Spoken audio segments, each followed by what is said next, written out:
On va rentrer un peu plus dans le détail de chacune des activités parce qu'il y a vraiment des tonnes de choses à dire. Donc, si tu veux, on va commencer par le premier sujet qui est la partie freelance prestataire de services. Est-ce qu'on peut Mhm. creuser un peu plus le sujet? C'était quoi, alors le détail des prestations que tu proposais, mais surtout, qu'est-ce que tu aimais dans ce job? Qu'est-ce que tu aimais moins? Comment est-ce que tu as fait évoluer les choses? Donc, voilà, c'est à toi. Alors ouais, comme je disais, moi je me suis lancé dans la création de sites internet. J'avais déjà fait quelques sites internet en tant qu'amateur parce que je jouais aux jeux vidéo en fait et à des jeux où tu joues en équipe. Et j'avais fait des sites pour justement pour les équipes avec qui je jouais. Et en 2006 en fait, je me suis lancé dans la création en tant que freelance, dans la création de sites internet en tant que freelance. Donc j'ai fait de la création de sites internet et il y avait souvent la demande derrière de comment on amenait du trafic sur ces sites internet. Donc après, je me suis formé par moi-même au référencement naturel. Donc je proposais les deux, création de site internet et référencement naturel. J'ai fait ça pendant un certain temps. Donc ça marchait plutôt pas mal et c'était assez sympa. Mais il y avait quand même des choses qui me déplaisaient un peu dans mon travail. C'était notamment de devoir faire beaucoup de devis, des devis qui n'étaient pas forcément acceptés parce que les gens sont intéressés par la création de sites internet, mais ne savent pas ce que ça engage derrière, aussi bien en termes de budget qu'en temps. Euh, donc c'est vraiment un investissement en temps, argent qui était souvent trop important pour eux.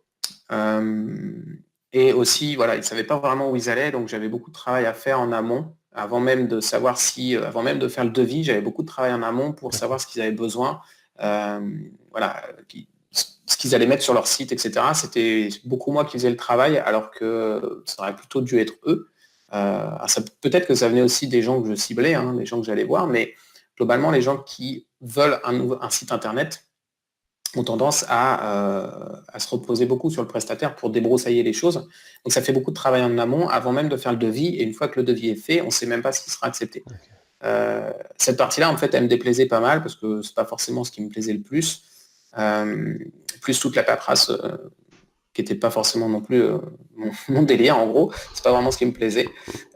Du coup, j'ai regardé un peu parmi mes clients qui étaient les meilleurs clients, ceux avec qui ça se passait le mieux, et c'était les e-commerçants en fait. Du coup, je me suis spécialisé sur les e-commerçants et plus particulièrement sur les e-commerçants qui avaient déjà un site et qui avaient besoin de nouvelles fonctionnalités. Parce que l'idée derrière ça, c'est que les e-commerçants, ils ont un site qui leur rapporte tout de suite de l'argent en fait, contrairement à un site vitrine où ça va attirer des clients en fait dans ta boutique en ligne, dans ta boutique physique, pardon. Mais tu sais pas si les gens viennent depuis parce qu'ils ont vu ton site internet ou parce qu'ils ont vu une pub à la télé ou qu'ils ont vu une pub dans un journal ou quelque chose comme ça. Donc en fait, tu as du mal à savoir un petit peu si ton site est rentable et du Ok. coup, les gens ont du mal à investir dedans. Alors que les boutiques en ligne, tu le sais tout de suite, en fait, tu vois tout de suite combien tu as fait de ventes avec ta boutique en ligne. Donc en fait, les propriétaires de boutiques en ligne sont des gens qui sont plus aptes à investir pour améliorer leur boutique. Et du fait aussi que moi je proposais non plus la création complète du site, mais simplement d'ajouter des fonctionnalités, c'était des devis qui étaient moins chers. Euh, et les échanges étaient beaucoup plus rapides, c'était extrêmement fluide.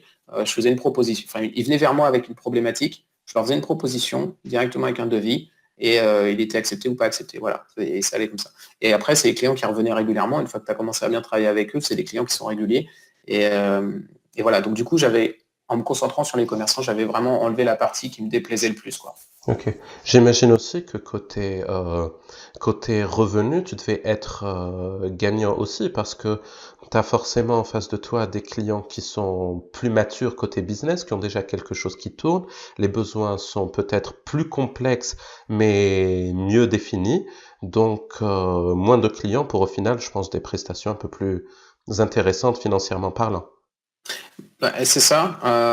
Et au-delà du fait d'avoir des clients qui sont plus aptes à payer, euh, c'est déjà une bonne leçon à prendre, hein. C'est déjà de cibler des gens qui ont les Mhm. moyens de vous payer, qui sont prêts à vous payer. C'est une bonne leçon quand on est entrepreneur, qui paraît évidente, mais on fait souvent l'erreur.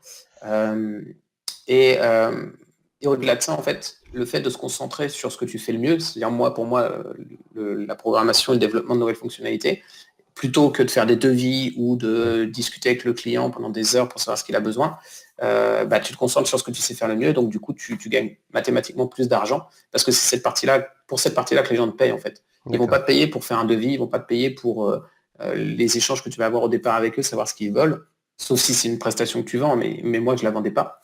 Donc ils te payent vraiment que après, sur la partie que ou ton cœur de métier en fait.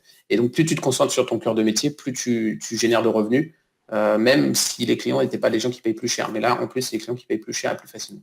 Ok. Donc, la question que je vais te poser maintenant, je pense que c'est une question que se posent énormément de personnes quand elles s'intéressent au freelancing d'une manière générale ou aux prestations de services. Comment est-ce qu'on fait pour trouver ses premiers clients? Comment est-ce qu'on fait pour amorcer la pompe? Comment est-ce qu'on fait pour lancer une activité, sachant que peut-être on a une expertise au préalable qui peut apporter beaucoup de valeur à des entreprises ou à des personnes qui ont des besoins, mais on est inconnu dans le domaine. Toi, comment est-ce que tu as fait pour te faire connaître? Ouais, alors déjà, moi, en termes d'expertise, j'avais vraiment pas beaucoup d'expertise, hein. J'avais commencé à faire quelques sites, mais j'étais très loin d'être un expert, vraiment. Moi, en fait, j'ai utilisé une méthode toute bête. C'est que j'ai fait une étude de marché. Donc, à l'ancienne, je suis allé directement taper à la porte des commerces pour leur demander s'ils avaient 5 minutes pour remplir un questionnaire. Le questionnaire était tout bête, hein. Est-ce que vous seriez intéressé par la création d'un site internet? Combien vous seriez prêt à mettre dans un site internet? Qu'est-ce que vous pensez que ça peut vous apporter, etc., etc. Ce questionnaire avait évidemment un rôle pour moi, c'était d'imaginer un peu des prix, etc. Très sincèrement, alors j'en ai fait, hein. J'ai dû aller voir entre 100 et 150 e-commerce quand même. 100 et 150 commerce, pardon, pas e-commerce. Euh, mais au-delà de ça, voilà, j'ai pas forcément utilisé cette étude derrière parce Mhm. que c'était pas, les résultats étaient assez disparates et puis le questionnaire était peut-être assez mal fait aussi, hein. J'étais vraiment pas expert là-dedans. Par contre, je suis rentré en contact avec beaucoup de commerçants et ceux qui me disaient ouais bah oui ça m'intéresserait, etc. Ceux que je sentais vraiment intéressés par la chose, en fait, je leur ai proposé de travailler pour eux en fait. Euh, Au début, je leur ai proposé en essayant clairement, en essayant de leur vendre vraiment une prestation, en disant oui, bah voilà, je vais vous faire un site internet qui va être vraiment top, etc. Et j'avais rien à leur montrer, rien à leur prouver. Et du coup, en fait, le premier client que j'ai eu, c'est un client où je lui ai dit clairement, moi je débute, donc je vous fais un tarif vraiment bas. Mais derrière, par contre, vous parlez de moi. Après, je peux utiliser votre site comme démo pour d'autres gens. Et puis, si vous acceptez aussi que je dise aux gens, appeler cette personne-là pour savoir si travailler avec moi, c'est cool ou pas, quoi. Donc, c'était vraiment le deal, en fait. C'était, voilà, vous allez être mon premier client. OK, j'ai pas d'expertise. OK, je vais vraiment faire juste de mon mieux et vous n'allez pas payer cher. Donc, mais par contre, derrière, quand il y a un prospect qui vous appelle pour savoir si je travaille bien, vous lui dites ce que vous pensez, hein. Après, évidemment, si j'avais mal travaillé, voilà. Ça implique que derrière, même pour un tarif faible, faut vraiment se défoncer sur le travail, faire un super truc, parce que quand tu as demandé à ton client après de dire ce qu'il pense de toi, il a intérêt de dire que tu es vraiment génial comme mec, quoi, tout simplement. Ok. Et moi, c'est comme ça que je commençais en fait. Et du coup, j'ai commencé direct par le bouche à oreille après. Ça D'accord. m'a permis de commencer direct par le bouche à oreille en fait. Écoute, c'est deux super idées. Sur la partie études de marché, ben, je t'avoue n'y avoir jamais pensé alors quand j'avais travaillé sur des projets web ou quand j'essayais moi-même de démarcher certains clients, c'est vrai que ça peut être une super action pour avoir les fameux contacts qui permettent ensuite de discuter d'opportunités plus concrètes. Donc ça, je note ça de mon côté, même à titre personnel. Donc merci pour ça. J'avais par contre, et ça à mon avis c'est quelque chose d'important, euh, je travaillais sur un projet de site web où je proposais des références, des espaces publicitaires. Et avec une entreprise en question, j'avais proposé des prix réellement bas et je m'engageais sur un certain nombre de clics et de visites, mais un peu comme toi. Ça m'a permis ensuite d'utiliser cet argument auprès d'autres entreprises en leur disant, voilà, j'ai quand même une référence et une référence importante. Et c'est vrai que c'est un argument qui au final a son importance. Ah oui, de toute façon, à un moment, il faut prouver qu'on travaille correctement. Si vous n'avez pas de preuves, il faut trouver le moyen d'en trouver une, en fait. Et le seul moyen, après, si j'avais pas eu ce client-là, moi je serais allé voir une association Mhm. une association sportive, une association de ce que tu veux, qui n'ont pas beaucoup de moyens. Et genre, je leur aurais fait un site vraiment béton, quoi. Un super site Ok. pour dire, voilà, j'ai fait le site de cette association, et puis ça leur rapporte tant de choses, etc. derrière. Et de la même manière, j'aurais demandé au président de l'association de me faire des témoignages et des choses comme ça, quoi. Oui. Et le truc que j'aime beaucoup dans ce que tu dis et qui est super important, c'est que tu n'avais pas forcément une méga expertise au moment de te lancer. Parce que j'imagine que beaucoup de personnes se bloquent ou se mettent des freins tout seuls en se disant, bon, j'ai peut-être pas toutes les connaissances qu'il faut pour me lancer dans un domaine en particulier. Les autres sont nettement plus compétents que moi, je ne fais pas le poids entre guillemets. Par contre, non, toi, tu dis que avec un minimum avec une base, c'est certain, faut pas être l'expert de l'année non plus, mais il y a moyen de se lancer en freelance.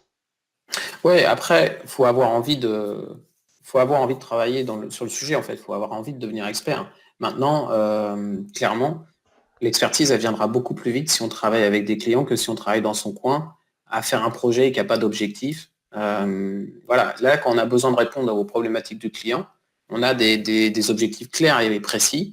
Et le but, c'est de réussir à les remplir de façon à ce que le client soit le plus satisfait possible. Ok, Et comme l'objectif final, ce sera de satisfaire tous vos clients, euh, et ben en fait, c'est là que vous allez acquérir l'expertise maximale parce que vous pouvez être très bon développeur et faire des super sites internet. Peut-être que vous ne savez pas du tout comprendre vos clients, tout simplement. Et ça fait partie de votre expertise, en fait, aussi, si vous êtes développeur de site d'accord. internet, tout bêtement. Ok, ok.